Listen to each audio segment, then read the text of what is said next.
Coming up on One Detroit, we're at the Detroit Policy Conference hosted by the Detroit Regional Chamber, and we are in a brand new venue this year, the department at Hudson's right in downtown Detroit. Hundreds of people are here to talk about a new leadership era in the region. Just ahead, we'll hear from some of the area's top leaders about driving growth in the state. Stay right there. One Detroit is next. Across our Masco family of companies, our goal is to deliver better living possibilities and make positive changes in the neighborhoods where we live, work, and do business. Masco, a Michigan company since 1929. Support also provided by the Cynthia and Edsel Ford Fund for Journalism at Detroit PBS. The DTE Foundation is a proud sponsor of Detroit PBS. Through our giving, we are committed to meeting the needs of the communities we serve statewide to help ensure a bright and thriving future for all. Learn more at dtefoundation.com. Nissan Foundation, and viewers like you.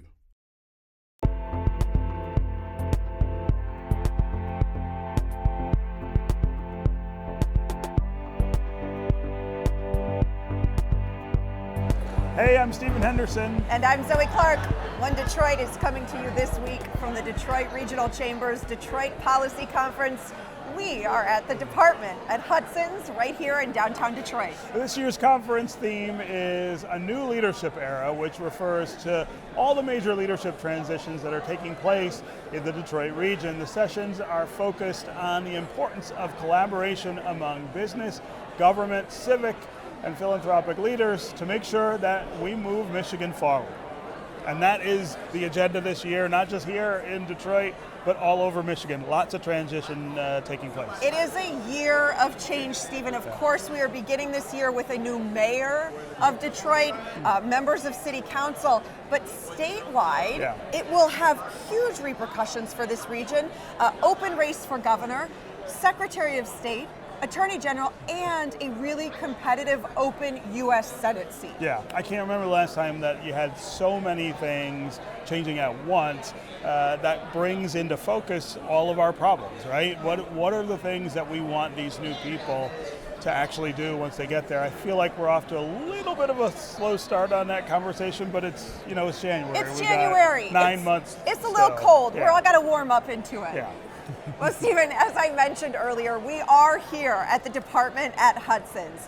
It's part of Bedrock's new development on the site of the former Hudson's department store. Our colleague Nolan Finley had a chance to sit down with the CEO of Bedrock, Jared Fleischer. What was the idea behind this project? What did you hope to accomplish with it? What's its purpose? Today was what Dan hoped to accomplish with this building, where we have hundreds of people from all across the region coming to downtown Detroit, gathering in downtown Detroit, supporting the economy of downtown Detroit. It's a multi-use building, so we have retail on the first floor because you need, your shopping and your restaurants. The middle part of the building is this event space, and Dan is very focused on bringing people from all over the world to Detroit, and that's why we have this world-class event space. And then office space above it, which helped keep the General Motors Corporation in the city of Detroit a big deal. And next to it, the tower is going to have a 5-star Edition hotel, critical for us to be able to attract conventions and the largest conventions in the world. You need hotels like that, Final Four, and 96 condos above it. If you'd like one, we have one with your name on it. There you go. Is it filling up? It is. The office space is 93% leased. The department has, event after event. You see with the retail, you have Allo, you have Tecovas, you have General Motors display space. There's no question that we built it, and Dan built it, and people came. Filling that vacant Hudson spot, and we were talking earlier about when it came down, and I was standing a few blocks from here and watched the building just disappear. And it stayed disappeared for a lot of years. 20 years. What do you expect the impact on the city as a whole to be because of this project? What makes Dan such a visionary is, first of all, he saw this hole in, literally we say, in the heart of the city. We mean that both literally and figuratively, a hole in the heart when Hudson's came down. And Dan saw that hole, and he saw this incredible building in its place, and he wanted it to be really a symbol of Detroit's rise and inspiration. about what's possible, what's happening, but also very practically an economic engine for the city. And that's why you see the expensive to build it, but the multi-use components, retail, event space, office, hotel, condos, public space, are bringing all those elements together. You truly get an economic engine, and we're seeing it with all these hundreds of people here, and this is happening all the time. The next challenge on your list is the Renaissance Center. Yes. Where does the redevelopment of that site stand? Yeah. I think it's useful to think about the downside and then the upside when it comes to the Renaissance Center. It is the tallest and most iconic building in the state of Michigan. You go ChatGPT, give me an image of Michigan, you're going to get the Renaissance Center. Right. And there's enormous downside if that building is blighted and deteriorating. That's a symbol of our city and our state. On the upside is if we turn it into an icon for the next generation, not only is it back to life, but we will go from there and redevelop the 40 acres of the riverfront next to it to create the best waterfront district in the country. So hundreds of housing units, major entertainment destinations, bars, restaurants, another economic engine, just like this is, on an even bigger scale. We're talking 40 acres of the riverfront. And as I talked about in my speech today, we need to attract young talent to the state of Michigan. Yeah. The economy, if you want higher wages, more prosperity, you need talent. Businesses want to be where talent is. Talent wants place.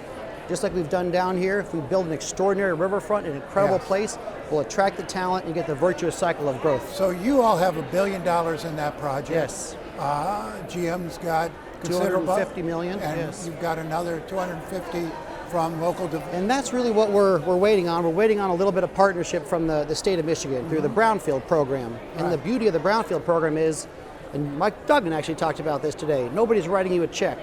The Renaissance Center today is empty, generating no revenue. Once we have this massive redevelopment, it generates all this new revenue, new tax revenue, by rebating a portion of that new tax revenue back into the project to make the math work. It's the ultimate win-win. That bill passed the Senate, it's sitting in the House, and listen, the proof is in the pudding. This program's been around since Governor Snyder created it in 2017. There's been 11 of them, transformational projects across the state. It's really redeveloping Grand Rapids' entire riverfront right now. We just need that to pass, that partnership from the state, and we will do incredible things. So the Brownfield credit was part of your 3-point plan today for making taxation policy work to encourage growth. Go over those 3 pieces. Yeah, so I outlined a 3-pronged plan for tax reform. Number 1, to tax vacant land held by speculators higher in order to lower the tax on homeowners and people who want to build in the city. Number 2, to do an excise tax on our central city where you have so many tourists and visitors. So instead of your martini being $16, it's $16.16. It's not going to change anybody's behavior, but it's going to raise money for the city, use that to lower property taxes. And then tax abatement reform, because our taxes are so high right now, every project has an abatement. That basically says you don't pay much at all. Our proposal is make those abatements half as generous, twice as long. The math is the same, but the city then gets revenue on the front end for those 10 years, uses that revenue with these other things to lower property taxes and create a pro-growth environment for the city. The Maryland-based high-tech firm Echelon made headlines when it announced the corporate headquarters is going to be relocating right here to Detroit, creating up to 800 new jobs. I caught up with the company's founder and CEO, Andre Gudger, here at the conference. We talked about why he selected Detroit over other cities.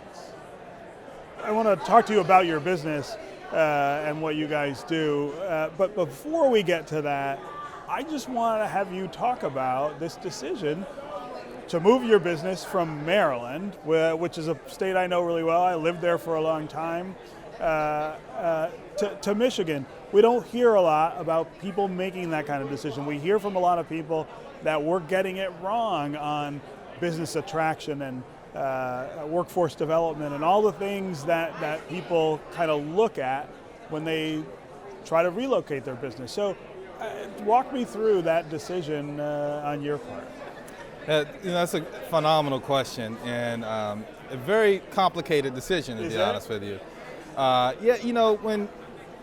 When you're in search of finding the right home and reevaluating the home you're in, maybe that is the right home, you have to boil the ocean. You're looking at everything. You're looking at the economy, the people, and quite frankly, you're looking at a workforce, the workforce of the future. Yes.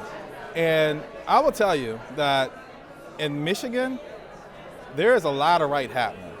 We may not tell the story as well as we want to or need to right now, but it's happening, it's evolving, and it's a dynamic picture. So what attracted us to Michigan was the fact that Michigan wanted us. What are those things that we're getting right? Because I don't think most people here necessarily feel like that's the case. Yeah, look, I'm going to tell you one thing you got right was the people. Yeah. What happens at the grade school level on up, making talented people, multidisciplinary people, interdisciplinary people, sequential thinkers, kind people, is the reason why we're here. Yeah. And we were more fortunate to have Michigan than Michigan having us. So when we talk about Michigan being behind, right? 40th in educational outcomes, 40th in per capita earnings, what about that doesn't scare you, I guess? What about that says to you, I can work with that? Hey, it's an opportunity for Echelon, bringing in a new industry, bringing in a 22nd century industry, bringing in a new economy. It's ripe. So we're going to bring high-paying, high-tech jobs, high-science jobs into the state of Michigan. We're going to attract ancillary industries into the state of Michigan. That's alongside of what we do. And I see the education numbers as an opportunity. When I meet the people, I talk to the people, they may not be the best test takers in the world, but they're damn sure smart. Yeah. And it's something to build on. It's a very capable workforce that's very unique in nature because it is very practical. Yes. The hands-onness of this city, the hands-on mission that this state has had, and as it transforms into a digital economy, Echelon can be one of those vessels to get that right, help it stay on that narrow path of righteousness. We make stuff here. We have for centuries, and that's an opportunity. Absolutely. In fact, when people think of Echelon, they see us as a machine learning, high science and tech company, and we do those things, but we also manufacture. We also study novel materials. Yeah. We also do biotechnology. So those things will be designed, made in Michigan. In Michigan, yeah. So let's talk about your company and sort of how it started. You've got a story too about where all this comes from. Yeah, you know, it was one lonely morning in February of 2017 thinking about creating intellectual property that could be transformative. And taking the things I learned from the time I was in the government and looking at what this country needed to restore Americans' dominance across the world. And I'm locked into that, both on the commercial side and on the government side. And I wanted to birth a company that would create a unique set of minds that could come together and make the impossible possible. Yeah. No, that's really great. Well, we're excited. You're going to locate right here in the city of Detroit. Yes. You said on the riverfront, right? Look, it's a phenomenal facility. It handles everything. It has the best name in the world. It's called the Icon. I didn't name it. The Icon. I inherited it. So it's and I have a great partner there. In Bedrock. And so it's just the perfect soup came together to make something very special. Yeah. And speaking of technology, there are a lot of conversations taking place here at the conference about supporting innovation in the region. One of the panels focused on the impact of artificial intelligence in the business sector. I talked about the future of AI with Dana Williams. She's president and CEO of Detroit Employment Solutions Corporation. Well, you're here today at the conference and you've been talking about artificial intelligence. One of the real focuses, though, is on human-centered AI. Yes. What does that mean? So it does sound a little bit strange, right? Digital technology plus people, but people really is the special sauce. And we can have all these tools that are wonderful, that can make our jobs easier, that can make our life easier. But if they're not designed in ways that people can actually use them easily day to day, if folks don't understand the basics of how to use them, if we don't take a step back and think about, now how does this technology improve an entire work process, it's not going to be adapted or adopted the way that it really should be. And so that's one of the things that we focus on at Detroit at Work. Give me an example of what this looks like in practice. Yeah, so a couple of things. So we serve about 80,000 Detroiters a year. Now sometimes that's just them coming in to use our computers, right? To do the very standard job search online.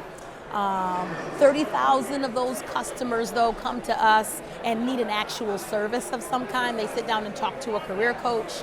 And about 10,000 of those individuals really have some complex barriers that might be stopping them from going to work. And those are things like transportation and childcare, sometimes even housing. And what we're also determining is that at the very baseline, it's actually digital access and skills. Yeah. Because today, if you don't have the tools or the understanding to pay your bills online, to order food, right, it really is stopping you from living. And so that's where the human-centered approach is so important for us. When we design our systems and our processes to serve Detroiters, we're keeping the person's experience at the core. There's certainly, though, I think for folks when they hear AI, right, there can be some concerns about what that looks like. Yeah. Tell me about how you're interacting with that. So as an organization, so DESC, we're actually the nonprofit that helps to run all of the systems and interacts with our partners and our community agencies. So for us, we have to take a step back and say, what are the types of guidelines and protocols that are going to, one, make sure our data is safe and that are going to allow our people to feel safe using the product. It can create templates for us to do a lot of our work better and faster, but we have to be careful about what we put in those templates, right? No personal identification information. We're not putting social security numbers into AI to run queries, right? But knowing that in advance and setting those guidelines is an example of the way that we're thinking about how we both integrate AI in serving our Detroit customer. Do you think folks are thinking enough about those guardrails day to day? No. Tell me how you really feel. To be very honest about it. So as DESC, we knew as the leadership team that we had employees that were engaging with the tools. We could tell, right? Not that they were bad, and people were honest about it. Hey, I'm going to utilize the tool to help me develop this new template or to help summarize some of our data to create reports, all good stuff. And as we thought about it, we then said, okay, just like we have a standard IT policy, that we've got policies that guide how the way that we talk to people, and this needs one too. Yeah. And luckily, one of our employees actually raised his hand with a personal passion for it. And so went out and got a certification that we helped to cover the cost for, and came back and brought that information back to our organization. And so that was step one, is establishing those guidelines. I'm curious about how you see the future. I mean, all of us are wondering about the future of AI, right? How are you thinking about the future, particularly in your work that you do? So one thing that I find really interesting, there is data now that is saying that the youngest generation working, so that Generation Z, is actually more fearful of using AI than those of us, I include myself, in the, I'll say, more experienced generations. We've been through a lot of economic change. We've been through technology changes now lots of times. I'm a part of the generation that remembers when wireless internet started, right? I just heard that dial-up sound in my... Exactly. So we've done this a number of times. They haven't. They were born into technology and haven't been through this yet. And so as we think about how we prepare Detroiters for jobs, we have to keep that in mind at the same time. One, the generational differences of adoption of technology and AI specifically, but then also making sure that people have the foundational skills to even understand it, right? There are things that we take for granted, those of us that are more comfortable using technology overall. We know the type of prompt to put into Google to get the right search term. We know that the 3 dots in the upper right-hand corner probably mean a menu. Those are things that if you've never interacted with the systems, and just like AI, are going to make it even harder for you to both obtain and keep a job in the future. So some of this sounds like, too, the ability for it to be full of equity and Yes. making sure that everyone sort of has a seat at this futuristic table that you're talking about. That's exactly right. So we've embedded, thanks to some special grants, we are building digital coordinators into our service system for Detroit residents so that they can understand at the frontline level what people are asking for in terms of skills, and where we can connect them to resources that already exist here in the city to help build up those skills so that they're ready to hit the ground running with AI and anything else. Yeah. Philanthropy plays a crucial role in growing the city's economic ecosystem. I spoke with Sarita Scott, who's Vice President of Program at the Skillman Foundation, about the importance of philanthropy in fostering economic development and community building. Philanthropy plays this incredible role in Detroit that it doesn't play in other communities. What do you think it needs to be playing right now with all the transition that we're seeing? This is a really critical time, and this is a moment where we talk a lot about the need to connect. I really see philanthropy playing that role of connecting. One of the things that I always say is, like, the philanthropy superpower is the convening power. We can bring people together, and we really need this now in this moment. Yeah, so at Skillman, you guys are focused on youth, education. Tell us what you're up to now, given how different things are than they were just a year ago. I mean, it's amazing to think of all the things that have changed and all the problems that have surfaced or gotten worse in that time. In this moment, though, we're really focused on education, as we say, people powered. So listening to those who are most impacted by the education system, students, educators, the community, to really help us in driving the solutions, identifying the solutions. It's also a part of the bridging. I mean, for as much as we want to do in the city and as much as we invest, no one entity can impact and change the education system.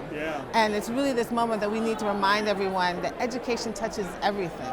And so when we're here talking about business and economic development, it all goes back to education. So that's really a lot of what we're trying to do, is remind people that we need to listen to those who are impacted by the system. They need to be brought in and be working on the solutions, and we need to be doing this all together. Yeah, I know that's work that you've been involved in for years and years, long before you came to this role at Skillman. I wonder if you can help people understand the things that you hear and see from those folks, from students, from parents, from educators, especially in Detroit, about how things are going and what they need so that we can go faster and further.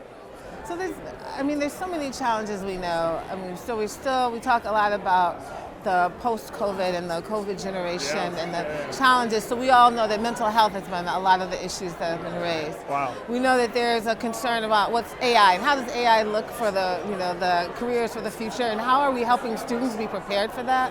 And students are concerned about that. We also know we're in this moment where we have, there's a lot of talk about the value of higher education.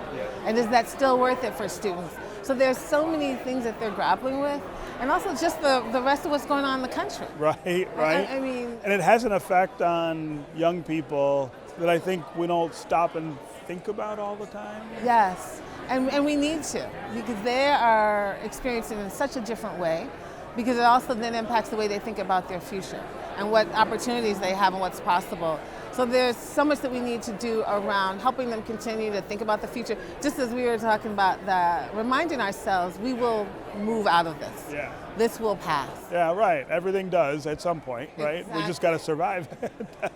That's always And also how are we setting things up so that we recognize that children can thrive in the future. Yeah. So I want to talk a little about the transition that we're seeing politically here in Detroit right now. We've got a new mayor, a lot of new council people. Philanthropy worked very closely with the last two mayors, really, in terms of just trying to get things going in Detroit again.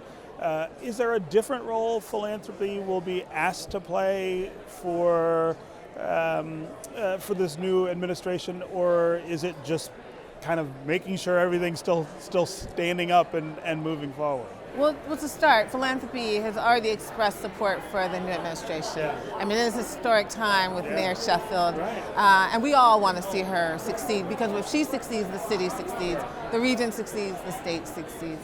It remains to be seen if there are some different roles that she might be interested or the administration might need. But what is consistent is that there is clearly an intent across the sector that we want to be supportive and do what we can. That'll do it for this week's special edition of One Detroit, coming to you from the Detroit Regional Chamber's Detroit Policy Conference at the Department at Hudson's. Thanks for watching. You can see more One Detroit stories at onedetroitpbs.org. And as always, connect with us on social media. Take care, and we'll see you next time.